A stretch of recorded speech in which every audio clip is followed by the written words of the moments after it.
Since 1977, almost 12,000 steelworkers in Youngstown have lost their jobs. The district, which was once the largest steel producer in America, was left with only a few operating mills. How did it happen? Why did steel die in the valley? All this week, Jack Bowe explores the reasons behind the death of steel in Youngstown. Here is his first report. 70 years ago, here on the shores of Lake Erie, American steelmaking genius Andrew Carnegie wanted to build a new steel mill near Conneaut. Well, the time wasn't right. 70 years later, Carnegie's steelmaking genius had blossomed into the monolithic U.S. Steel Corporation. U.S. Steel wanted to build a new plant along these same shores. Again, the time wasn't right. In fact, it was the worst of all times.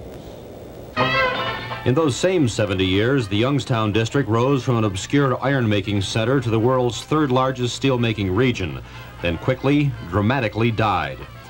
For the 12,000 Youngstown steelworkers thrown out of work in the last 3 years, the reasons for the death of steel aren't really important.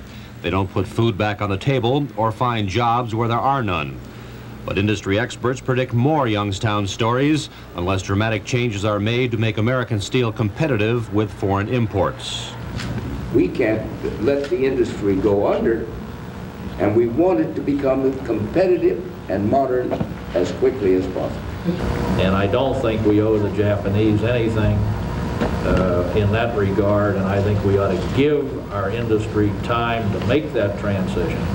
And I think it's a price that the Japanese should be perfectly willing to pay, because we gave them a monumental amount of time to build their industries. Many of our major economic questions are no longer valid, looked at only from the point of view of the United States.